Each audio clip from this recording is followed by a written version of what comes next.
आप सभी का खैर मकदम है आपके अपना official YouTube channel chalk and duster academy में एक बार फिर से। उम्मीद है आप लोग खैर वाफियत से होंगे और आज के सेशन में हम लोग बहुत ही अहम वीडियो के बारे में बात करेंगे या कह सकते हैं एक अहम मौजू पर जो है वो तफसील से गुफ्तगू करेंगे। हालांकि आप लोग जैसे बखूबी जानते हैं कि DSSB TGT उर्दू मेल और फीमेल जिसका पोस्ट कोड है 67/25 या 68/25, उसका जो है वो पिन कोड का या पोस्ट कोड का जो एग्ज़ाम है वो काफ़ी सारे बच्चे पूछ रहे थे सर ये कब तक होगा, क्योंकि PRT और TGT की वैकेंसीज आई हैं DSSB में, तो PRT का जो है वो आपका अप्रैल या मार्च में जो है वो होने के इम्कान है पूरी तरीके से। अभी जो है वो आपके पास अगर आपने PRT का ही भरा है तो तैयारी करने के लिए अच्छा समय है, तकरीबन 5 से 6 महीने आपके पास है। वहीं अगर हम लोग बात करें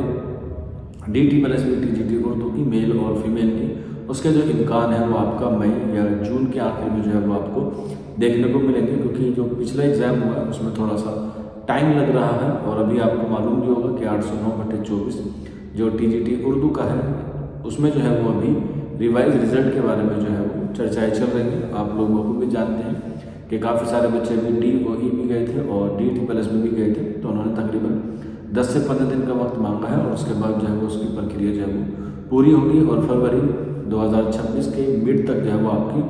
ज्वाइनिंग हो जाएगी। जो वहाँ पर DOE की मैम थी उनसे बात हुई है, उस मौजू पर या उस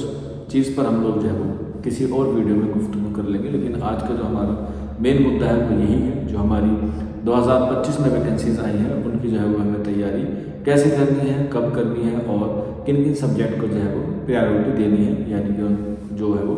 फहरिस्त में जो है वो ऊपर रखना है। तो आप लोगों को बखूबी मालूम होगा कि उसमें जो है वो अलग अलग तरीके से जो वो टोटल 7 पार्ट होते हैं, जिसमें 5 आपके कॉमन होते हैं, एक आपका सब्जेक्ट होता है और एक आपका टीचिंग मैथोलॉजी होता है, जिसे हम लोग टीचिंग मेथड भी कहते हैं, जिससे 10 क्वेश्चन आते हैं। GS के आपके निसाब में 20 क्वेश्चन आते हैं, रीजनिंग के आपके 20 क्वेश्चन आते हैं, इसके अलावा मैथ के 20 क्वेश्चन आपके आते हैं और 2 आपकी लैंग्वेज आती है, एक हिंदी आती है और एक इंग्लिश आती है। तो टोटल मिला के पहले पेपर में आपके 100 नंबर का पेपर होता है जनरल पेपर का। पहले इसको जो है वो पास करना लाजमी था, अब जो है वो नहीं लाजमी नहीं है। आप उसमें जो है वो जितना भी स्कोर करेंगे तो कट ऑफ जो है वो दोनों पेपर की मिलके बनेगी। दूसरा पेपर जो है वो है उर्दू का, जिसमें 90 क्वेश्चन उर्दू के आते हैं और 10 क्वेश्चन जो है वो आपके टीचिंग मैथोलॉजी के आते हैं, तो यानी कि टोटल आपके हुए 200 क्वेश्चन।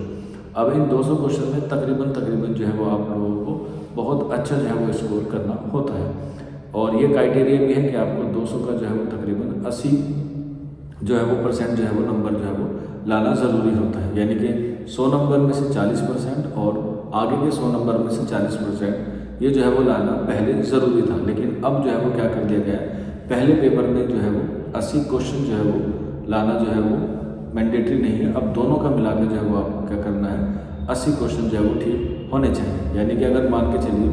पहले पेपर में आपके जो है वो 30 नंबर आए और दूसरे पेपर में आपके जो है वो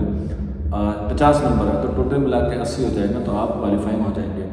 और अगर आपके उर्दू में कम रह गए 40 से, तो आप जो है वो डिसक्वालीफाइंग हो जाएंगे, भले ही आपके जो है वो फर्स्ट पेपर में चाहे 100 में से 100 ही क्यों ना आए हों।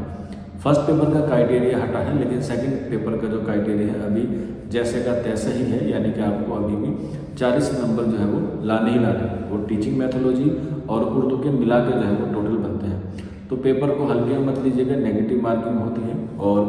प्रोसेस भी जो है वो बहुत ईजी नहीं होता है। तकरीबन 2 साल से जो है प्रक्रिया अभी तक जो है वो चल रही है और ऐसा नहीं है कि आप सिर्फ उर्दू पे ही कमांड करेंगे, उसके पहले जो है वो आपको कमांड जो है वो करनी पड़ेगी आपके फर्स्ट पेपर में। इस बार कट ऑफ में जो है वो काफ़ी उछाल देखने को मिला है। जो पहली कट ऑफ आई उसमें थोड़े से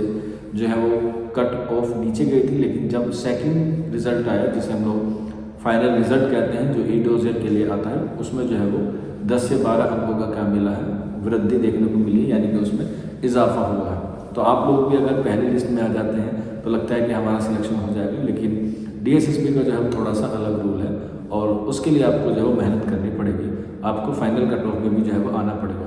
हालांकि इंटरव्यू नहीं है तो आप लोग जो है वो इंटरव्यू की जो टेंशन होती है उससे आप लोग जो है वो बच सकते हैं, लेकिन फिर भी आपको जो एग्ज़ाम है वो मई जून में होने के पूरे इम्कान हैं, यानी कि 2026 जो है वो आप लोगों के लिए सुनहरा मौका हो सकता है अगर आप लोग अभी से जो है वो तैयारी में लग सकते हैं। आप सेल्फ स्टडी भी कर सकते हैं या आप लोग कहीं कोचिंग वगैरह या किसी के गाइडेंस में भी जो है वो आप लोग तैयारी कर सकते हैं। तो उर्दू के हवाले से जैसा कि आप लोग बखूबी जानते हैं